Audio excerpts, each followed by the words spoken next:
posachedwapa tikupasirani programu ya Tamvani, programu imene imaulusidwa pa wireless ya Times, ndipo mkozi ndi muulusi wa programu imeneyi ndi Thomas Kachere. Programu ya wiki ino adafotokoza zambiri ya malemu Saulus Claus Chilima. Takhalani pompo mumvesere mbiri yonse ya malemu Saulus Chilima kuyambira ali mwana kufikira pamene amalowa ndale ndi kufikira pamene adalisiya. Kodi moyo wa Saulus Claus Chilima udali utani? Tamveserani programu imeneyi. Yadzanso programu ya Tamvani kukufikani kuchokera kuno ku Wireless ya Times. Ndipo lero tikupatsirani mbiri ya malemu Dr. Saulus Claus Chilima, yemwe anali wachiwiri kwa mtsogoleri wa dziko lino, yemwe adatisiya pa ngozi ya ndege yomwe idachitika ku Mzimba pamodzi ndi anthu ena okwana 8. Tiyeni tonse tikhale ndi loto la Malawi wabwino. Monga ndanena, kaya ndinu achipani chiti, kaya mtundu uti, koma tonse tiyeni tigwirane manja ofuna Malawi wabwino. Tonsefe sitingakhale andale, koma aliyense atengepo mbali yake povomera kuti dziko likufunika kusintha, ndipo mutengepo mbali pa kusinthako. Tikatero tidzapereka ulemu kwa mizimu ya makolo athu omwe adatiyambira maziko abwino a dziko lino. Pemphero langa kwa Mulungu nakuti atitonthoze tonse, komanso kuti zilonda ngati izi ndiye khawe amene akhoza kuchiza amene tikukhuza imfa zimenezi ngati mtundu umodzi pansi pa mbendera imodzi. Dzina langa ndi Thomas Kachere. Saulus Claus Chilima wachinyamata yemwe adavumbuluka ndi kusintha machitidwe a ndale pa Malawi adabadwa pa 12 February 1973. Iwo adali mwana woyamba ku banja la bambo Henderson Brown Chilima ndi mayi Elizabeth Francis Chilima. Iwo adakhalapo m'boma la Blantyre komwe bambo awo ankagwira ntchito ngati engineer ku Air Malawi, kampani yomwe idasasintha dzina kukhala Malawi Airlines. Achilima adali munthu yemwe sankafuna ziwawa kapena mtopola, kotero ankalalikira za kukonda dziko ndi umodzi. Tikamvetsetsa kuti zimene tikupangira izi ndi mbenderayi ndi kukonza dziko lino la Malawi, bwerani tikhale pamodzi tikonze dziko lino la Malawi. Monga munthu yemwe amafunira zabwino dziko lake, Achilima ankalalikiranso za kuopsa kosolola kapena kuti kuba mu njira ina iliyonse. Mwazina zothetsera katangale ndikuonetsetsa kuti lamulo lili ndi mphamvu pa wina aliyense.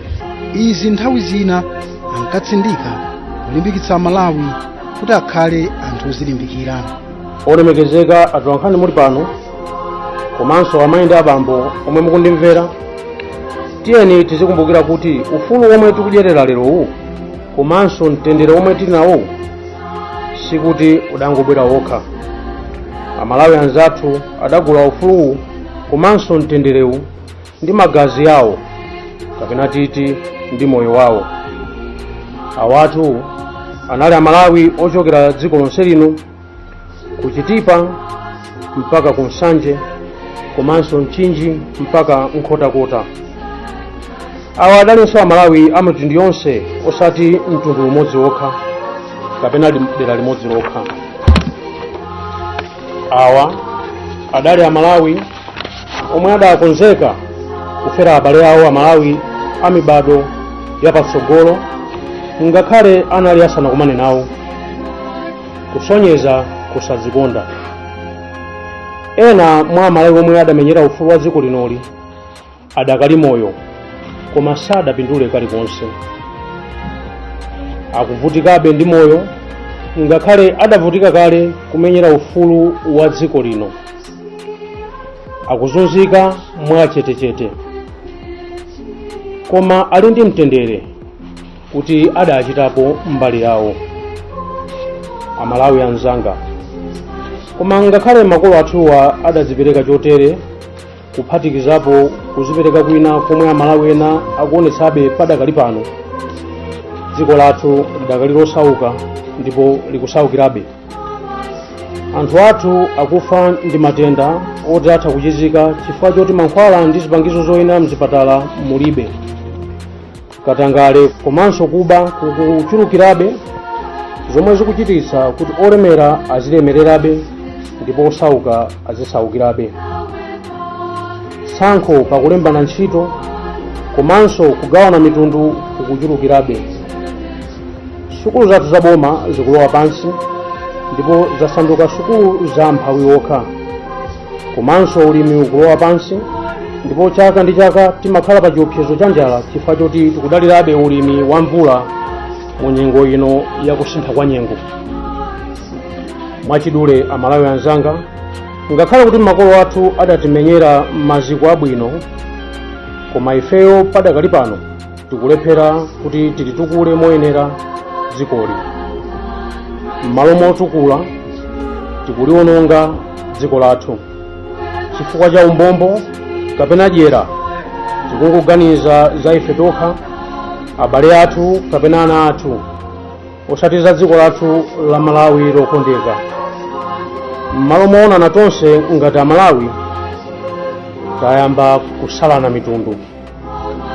Pa chifukwa ichi lero ndabwera pano modzichepetsa kuti ndilankhule nanu amalawi anzanga kulikonse komwe muli, posatengera komwe mmachokera kapena chipani chanu kapenanso mpingo wanu. Iwo adali munthu wandale yemwe adakhala wachiwiri kwa mtsogoleri wa dziko kuchokera mchaka cha 2014 kufika 2019, komanso kuchokera 2020 kufikira nthawi ya imfa yawo mu 2024. Pa 28 June 2020 iwo adakhala pa mpandowu kutsatira kupambana kwa Lazarus Chakwera ngati mtsogoleri wa dziko. Achilima omwe adali mkatolika obatizidwa ndi kulimbikitsidwa komwe adakwatira a Mary Nkhamanyachi Chilima. Iwo adachita maphunziro ku University of Malawi ndi kupeza bachelor's degree in social sciences mchaka cha 1994, komanso adapeza master's degree in economics. Mu 2015 iwo adalandira doctor of philosophy degree in knowledge management ku University of Bolton ku United Kingdom. Iwo adagwirapo ntchito ku Liver Brothers Malawi Limited, Leasing and Finance Company of Malawi, komanso Southern Botras Limited. Achilima adagwiranso ntchito ku Airtel Malawi, komwe adakhala managing director oyamba wa Malawi wa kampaniyi mu 2010. A Saulos Chilima adadziwika kwa anthu ambiri mu 2014 pamene a Peter Mutharika adawasankha kuti akhale running mate wawo. Ubwenzi wawo udalowa pansi mu 2018 ndipo adakhazikitsa chipani chawo cha United Transformation Movement UTM pokonzekera chisankho cha 2019. Imafika nthawi mmoyo yomwe munthu umasiya chilichonse chomwe uli nacho kuti uthandize dziko lako. Ichi ndi chisankho chomwe makolo athu mbuyomu adapanga, ndipo chisankho chomwe inenso ndapanga. Koma ndisananene masomphenya anga a dziko lino, ndilole poyambirira ndithokoze Professor Arthur Peter Mutharika omwe mchaka cha 2014 adandisankha ine kuti ndiyime nawo pa chisankho ngati running mate kapena kuti wachiwiri. Ndivomereze kuti tidachita kampeni yabwino zedi ndipo chipani cha DPP chidapambana, ine ndikhala vice president wa dziko. Ndiwathokoze a president kuti pa amalawi ochuluka zedi iwo adaona luntha komanso upangiri mwa ine munthu oti sindidali mundale pa nthawiyo. Ndikuthokozanso amalawi potilimbikitsa mu zaka zonse zimene takhala tikugwira ntchito. Pa chifukwa ichi ndilole ninso kuti ndithokoze mwapadera anthu omwe ayambitsa gulu lomwe akulitcha kuti Chilima Movement. Ndine odzichepetsa pamaso pawo pozindikira chikhulupiriro chomwe ali nacho mwa ine. Iyi ndiye democracy yeniyeni, kuti anthu azitha kusankha munthu yemwe akumufuna mopanda mantha. Koma mwapadera mwina ndilankhulenso kwa Amalawi ena omwe adagonja pa chilichonse ndipo safuna kumva kapena kutengapo gawo posankha anthu oti awatsogolere, pomanena kuti nanga ife tingatani kapenanso nanga ife tingasinthenji. Komatu mtima umenewu ndi omwe kuchititsa kuti anthu ochepa omwe amatenga gawo azisankha anthu omwe akuononga dziko. Monga tonse tamva kuti chipani cha DPP chikhala ndi convention, ine ndaganiza kuti sindikapikisana nawo pa udindo uliwonse, komanso kuti sindizapitako. Ndiyafunire onse akupita kumeneko zabwino zonse. Sadasiyire apo chifukwa adachitanso mgwirizano ndi People's Party komanso Tikonze People's Movement ndi zipani zina. Chisankho chitatha, bwalo la zamalamulo lidagamula kuti chisankhocho chichitikenso, ndipo a Lazarus Chakwera adasankha a Saulos Chilima kukhala running mate wawo. Mukulumikizana kwawo adakwanisadi kukankha ndi kuchotsa pa mpando a Peter Mutharika atapeza mavoti okwana 58%. Mu 2022 Achakwera adachepesa ntchito za Achilima kamba kuwaganizira kuti amakhudzidwa ndi nkhani yakatangale yomwe mapeto ake adati adalibe mulandu. Kumbukirani kuti mukumvera programu ya Tamvani kukufikani kuchokera kuno ku Wairisha Times, ndipo lero tikumva mbiri ya malemu Dr. Saulos Claus Chilima, yemwe anali wachiwiri kwa mtsogoleri wa dziko lino, yemwe adatisiya pa ngozi ya ndege pamodzi ndi anthu ena okwana 8 m'boma la Mzimba. Dzina langa ndi Thomas Kachere. Dzuwa likatuluka limakalowa, mwini moyo adaganiza zolanda banja, abale, anzawo komanso dziko lonse la Malawi Achilima yemwe iye na Malenga adapereka. Lidali lolemba 10 June 2024 pamene tidamva kuti ndege yomwe idanyamula Saulos Chilima ndi ena okwana 8 yasowa. Uwu udali ulendo wawo wopita kumwambo wa maliro a malemu Raf Kasambara. Ndegeyo sidatere ku Mzuzu kamba kanyengo yoyipa, ndipo adawauza kuti abwerere ku Lilongwe. Anthu adagwidwa ndi chisoni komanso kusiyidwa opanda mayankho mpaka pomwe boma komanso asilikali ankhondo a dziko lino adayamba kupereka mauthenga okhudza kusowa kwa ndegeyo kuphatikiza ntchito yoyisaka. Lachiwiri 11 June 2024 mtsogoleri wa dziko lino Lazarus Chakwera adalengeza ku mtundu wa Malawi kuti anthu 9 onse omwe anali mu ndegeyo afa. Iwo adati Achilima adali munthu okonda banja lawo komanso dziko. Dr. Saulos Claus Chilima nali munthu wabwino, tate komanso mwamuna wa mkazi wake Mary, koma munthu wodzipereka wokonda dziko lake, kutumikira dziko lino komanso kutumikira ndi changu. Vice President amene anali wolimba mtima. Tichiyesa chinthu cha mtengo wapatali mmoyo wanga kuti ndakhala naye ngati wachiwiri wanga komanso ngati mlangizi wanga zaka 4 zapitazi, ndipo imfa yawo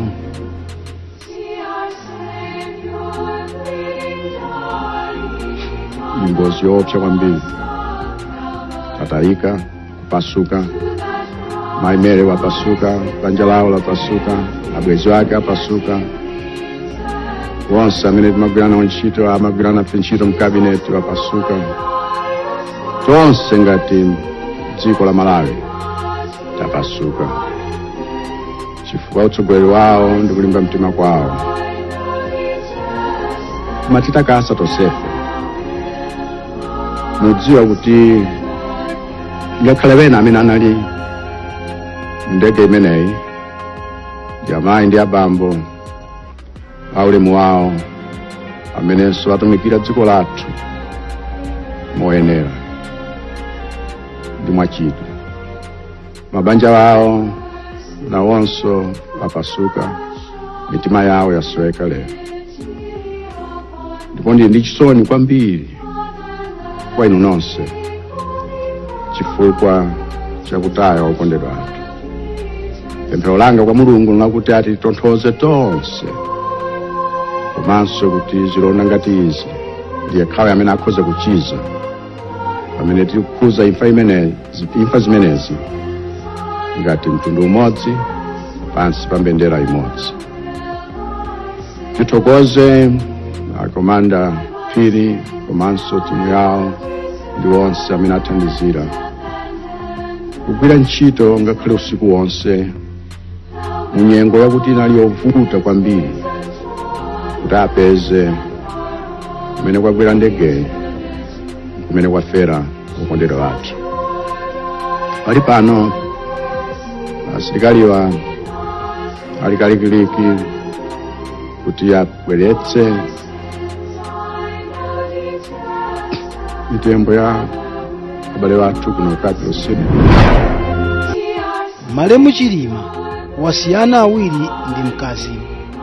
Enanso omwe adamwalira pa ngozi ya ndegeyi mu nkhalango ya Chikangawa mboma la Mzimba ndi a Lucas Kapeni, Chisomo Chimaneni, mayi wa fuko wakale a Shaniu Dzimbiri, a Dan Kanyemba, a Abdul Lapugeni, Colonel Owen Sambalopa, Major Flora Selemani ndi a Major Aidini.